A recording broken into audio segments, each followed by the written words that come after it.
요한복음 18장 33절부터 38절 말씀 마음을 집중하시고 함께 읽어보십니다. 이에 빌라도가 다시 관중에 들어가 예수를 불러 이르되 네가 유대인의 왕이냐? 예수께서 대답하시되 이는 네가 스스로 하는 말이냐? 다른 사람들이 나에 대하여 네게 한 말이냐? 빌라도가 대답하되 내가 유대인이냐? 네 나라 사람과 대제사장들이 너를 내게 넘겼으니 네가 무엇을 하였느냐? 예수께서 대답하시되 내 나라는 이 세상에 속한 것이 아니니라.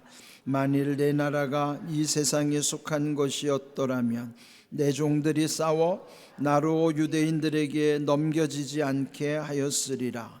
이제 내 나라는 여기에 속한 것이 아니니라. 빌라도가 이르되 그러면 네가 왕이 아니냐? 예수께서 대답하시되 네 말과 같이 내가 왕이니라. 내가 이를 위하여 태어났으며 이를 위하여 세상에 왔나니 곧 진리에 대하여 증언하려 함이로라. 무릇 진리에 속한 자는 내 음성을 듣느니라 하신대 빌라도가 이르되 진리가 무엇이냐 하더라. 아멘. 세상 달력이 있듯이 교회에서도 사용하는 달력이 있어요. 그 교회에 사용하는 달력을 일컬어서 교회력이라고 합니다.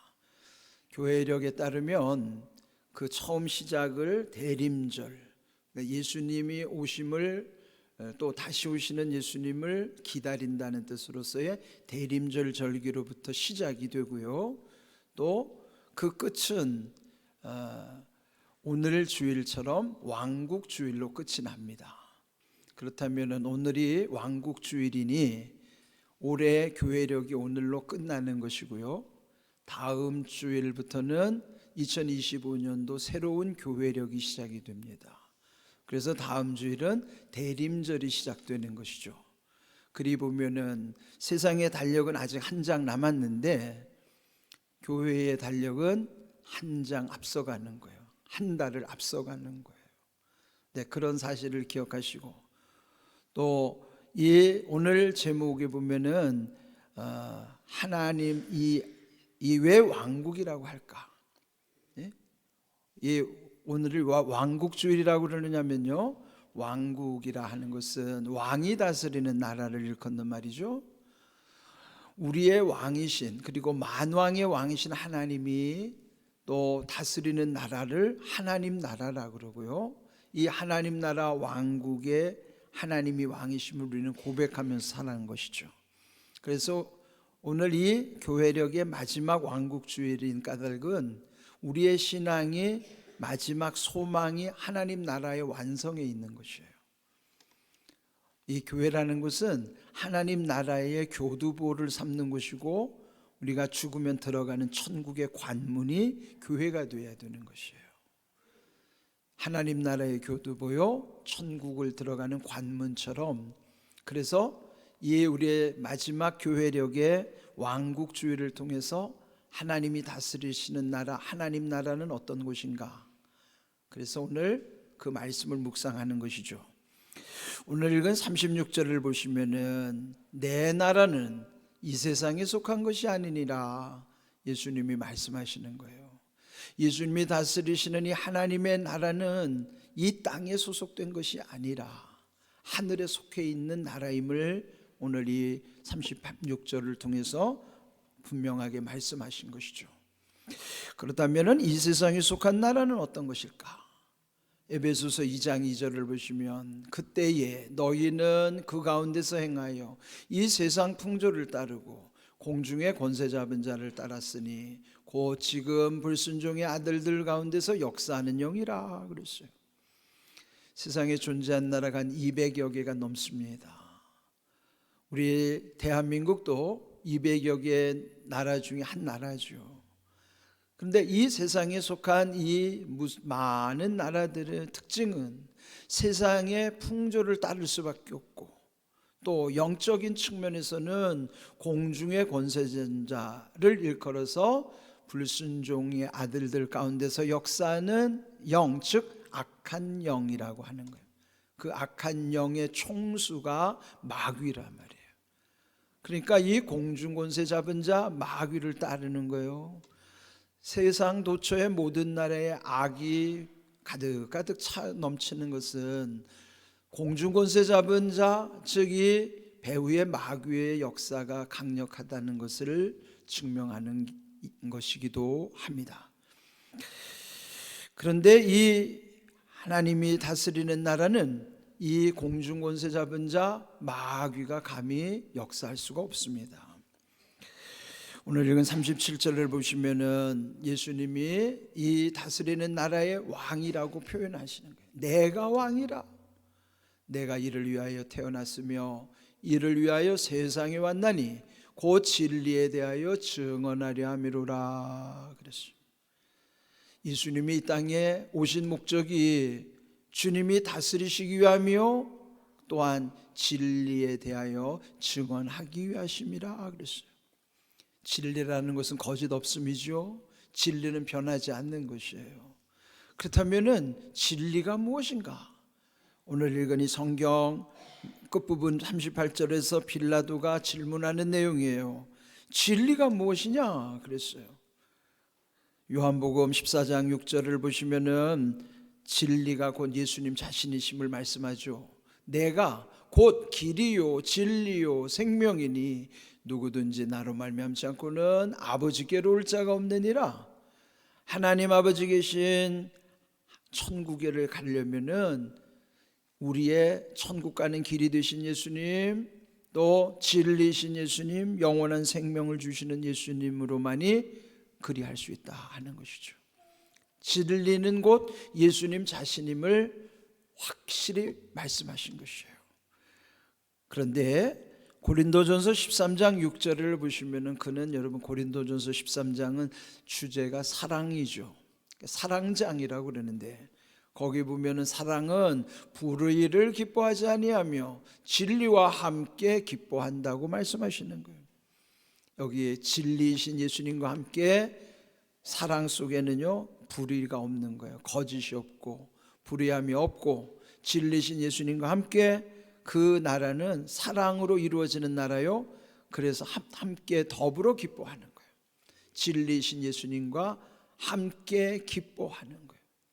그래서 우리는 주님과 함께 할 때, 주님의 다스리심 가운데 있을 때에 먼저 경험할 수 있는 것이 마음에서부터의 기쁨인 것이에요. 진리와 함께 기뻐한다고 하는 사실이 얼마나 귀한 일인가 하는 것이죠. 과연 하나님의 나라를 우리는 어떻게 이해할 수 있을까요? 누가복음 17장 21절에 보면은 하나님의 나라는 볼 수 있게 임하는 것이 아니요 또 여기 있다 저기 있다고도 못하리니 하나님의 나라는 너희 안에 있느니라 그랬어요. 하나님 나라가 어디 있다고 그래요? 너희 안에, 우리 안에, 더 구체적으로 내 속에 하나님의 나라가 있다는 사실을 우리는 이해해야 됩니다. 그건 무슨 뜻일까요? 하나님의 나라가 내 속에 있다, 우리 안에 있다라고 하는 게 뭘까요? 요한복음 15장 7절입니다. 너희가 내 안에 거하고 내 말이 너희 안에 거하면 무엇이든지 원하는 대로 구하라 그리하면 이루리라. 자, 응답받는 비결이죠. 그런데 여기 강조되는 게 뭐냐면 내 안에 너희 안에라는 거예요. 그러면 우리는 예수님 속에 있어야 하고 우리 속에는 하나님의 주님의 말씀이 있어야 한다는 거예요. 내 속에 주님 속에 그의 속 안에 들어가는 게 뭐예요? 깊은 곳으로 들어가는 거예요. 주님의 깊은 곳에 내가 있어야 하고 내 깊은 곳에 주님이 계셔야 하는 거예요. 주님의 말씀이 있어야 하는 거예요. 깊은 곳을 일컬어 심층이라고 그래요. 요즘 해양 심층수 뭐 이런 말 많이 들어보셨죠? 바닷속을 뚫고 깊은 곳에서 그 끌어올린 물을 심층수, 그건 굉장히 비싼 물이에요. 근데 여러분 왜 깊은 곳이 중요할까요? 누가복음 5장에 베드로가 예수님 처음 만나는 장면이 거기 기록돼 있어요. 예수님 처음 만난 날은 그가 자기 경험의 실패를 경험한 밤이었어요. 밤새도록 그물을 내려 고기를 잡았지만은 한 마리도 못 잡았어요. 그리고 이제는 집으로 돌아가려고 그물을 다 씻고 있을 때에 예수님이 오셔서 말씀을 전하신 다음 그에게 말씀하기를 깊은 데로 가서 그물을 내려 고기를 잡으라 그러는 거예요. 깊은 데 심층에서. 그건 영적인 아주 중요한 원리예요. 우리 안에도 깊은 곳 심층에 하나님의 나라가 있어요. 심층에 하나님 나라를 경험해야 되는 거예요. 깊은 곳이 거기가 어딜까요? 우리 믿음의 중심이 있는 곳이에요. 우리의 몸도 중심을 잃어버리면 넘어진다고요. 중심을 잃으면 아무 일도 못해요. 중심을 잡는 게 얼마나 중요한지. 여러분이 건강하다는 건 중심을 잡는 거예요. 근데 건강이 잃어버리면요, 중심을 못 잡아 몸이 자꾸 기울어지는 거예요. 영적으로도 그 깊은 곳은 중심인 거예요. 그래서 깊은 곳에서 그물을 내려 고기를 잡으라고 하신 주님의 말씀처럼 여기에 우리도 주님의 깊은 곳에 있어야 하고, 또 우리 속의 깊은 곳에도 주님의 말씀이 있어야만 하는 거예요. 왜 그럴까요? 거기 그 중심으로부터의 하나님 나라를 경험할 때 얼마나 큰 기쁨이 있는지 몰라요.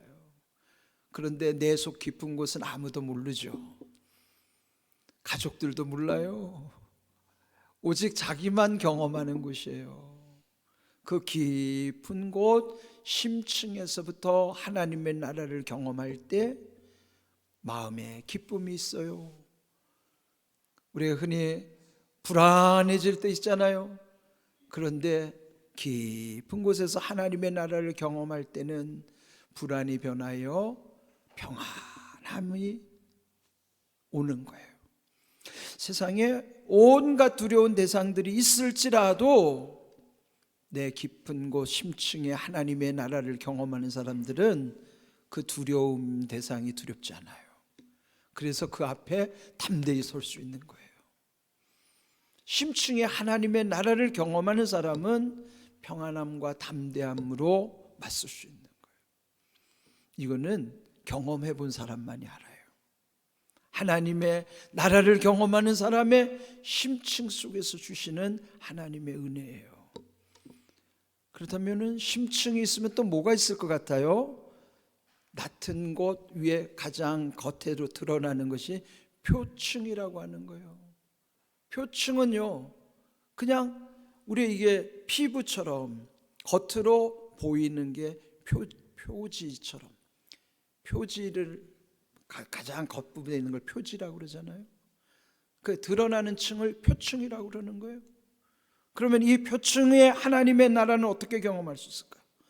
로마서 13장 14절을 보시면 오직 주 예수 그리스도로 옷을 입고 정욕을 위하여 육신의 일을 도모하지 말라 그랬어요.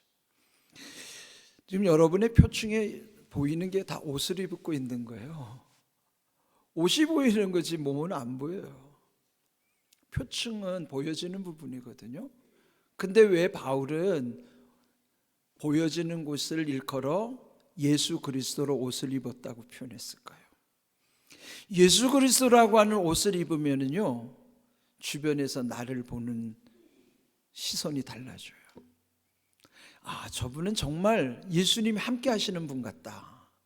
아, 저분은 예수님을 닮았네. 왜 그렇죠? 표층의 하나님 나라를 경험하는 거예요. 그는 그가 예수님으로 옷 입고 있다는 것을 증거하는 거예요. 예수님으로 옷 입고 있으면 또 하나 유익한 게 뭘까요? 영적으로 마귀가 함부로 손을 못 댑니다. 예수로 옷 입고 있는 사람은요, 우리 찬송가에 가서 보면은 악한 마귀 손 못 대고 환난 풍파 없도다, 그런 가사가 있죠. 예수로 옷 입을 때는 악한 마귀 손 못 대고 환난 풍파를 이기게 하시는 거예요. 그러면 이미 누가복음 17장 21절에서 하나님의 나라는 너희 안에 있다고 말씀하셨는데, 너희 안에라고 하는 것은 심층의 하나님 나라 플러스 표층의 하나님 나라예요. 우리가 경험할 수 있는,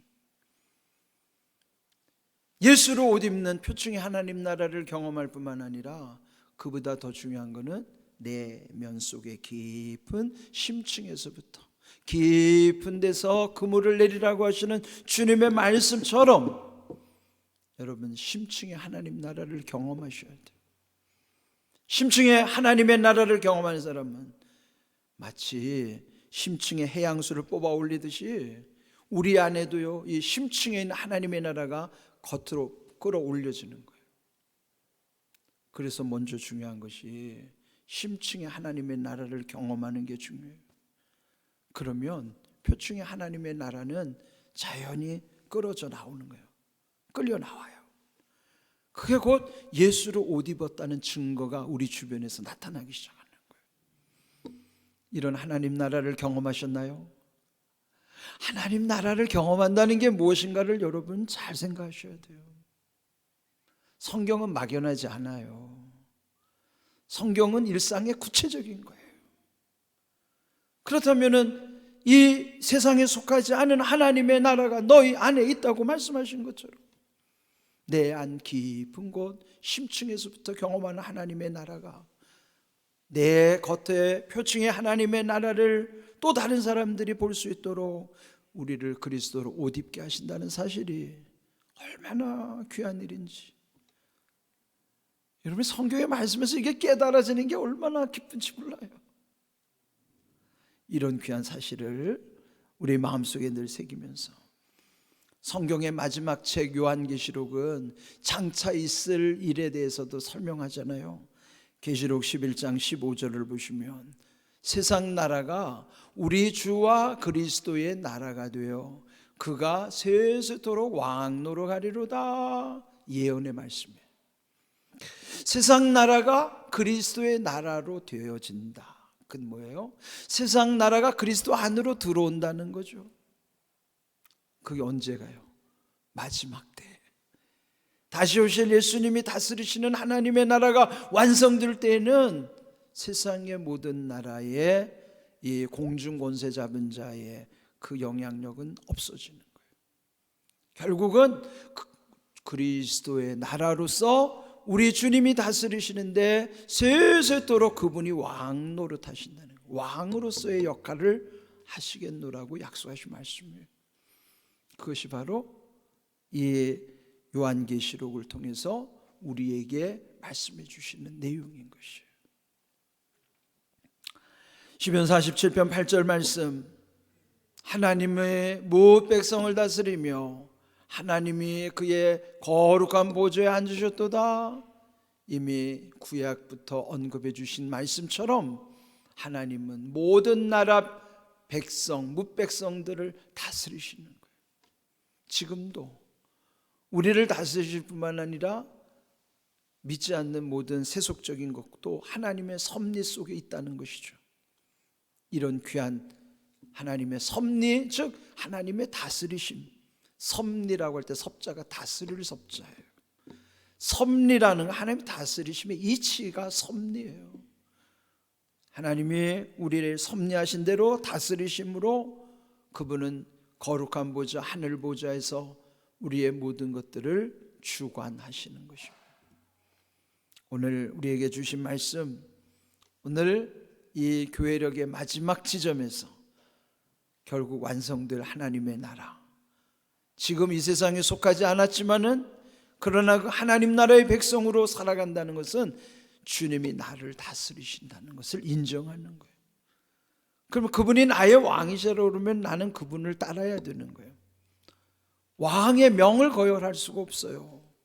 왕의 명을 따라가야 하는 것처럼 내 삶의 왕이 예수님이시라고 고백한다 그러면 우리는 예수님의 말씀에 순종해 가야 되는 거예요. 그리고 우리의 일상에서 늘 깊은 곳에서 그물을 내리셔야 되는 거예요. 깊은 곳에서 그 심층에서 하나님의 나라를 경험하셔야 되는 거예요. 그리고 거기서부터 끌어올려 주시는 그 표층의 하나님의 나라는 주의 은혜로 주님으로 덮어주시는 예수라고 하는 옷을 입은 것처럼, 여러분 우리가 예수님을 믿고 구원의 확신이 있을 때 얼마나 기쁜지, 그 기쁨은 세상의 온갖 두려움을 다 이기는 거예요. 세상 사람들이 두려워하는 것 중에 하나가요, 귀신에 대한 두려움이에요. 그러니까 안 믿는 사람들의 특징이 뭐예요? 가정에 중요한 일이 있으면 날 받으러 다니는 거잖아요. 근데 성도는 딱 끊어버리는 거예요. 요즘은 엉터리 교인이 많아가지고 엉터리 교인들 중에는 날 받으러 다니는 교인도 있다고 들었어요.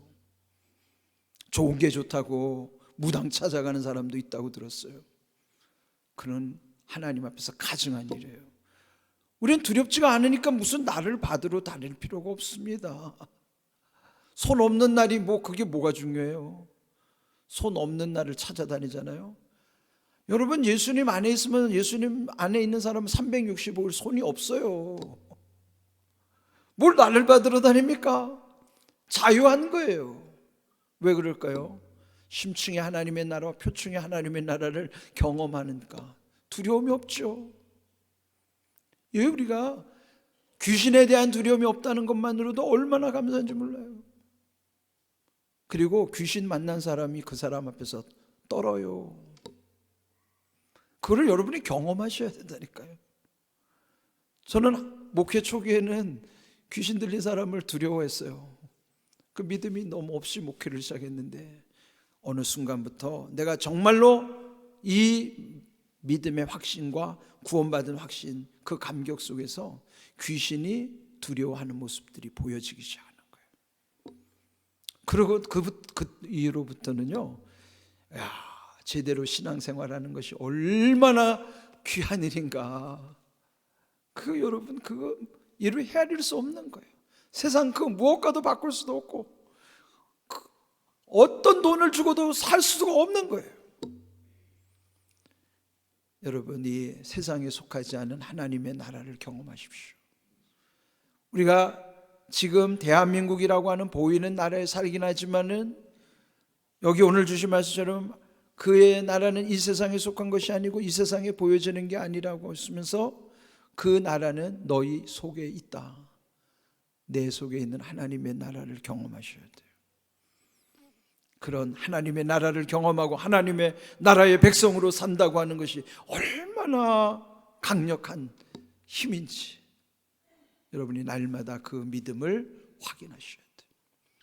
오늘 주신 귀한 말씀의 은혜처럼 이 세상에 속하지 않은 나라, 하나님 나라의 백성으로 살아간다고 하는 자부심, 긍지, 영적인 긍지를 가지시고 여러분 삶 속에 날마다 담대한 믿음으로 세상을 맞서고 이기는 귀한 은혜가 있기를 주님의 이름으로 축복합니다. 아멘.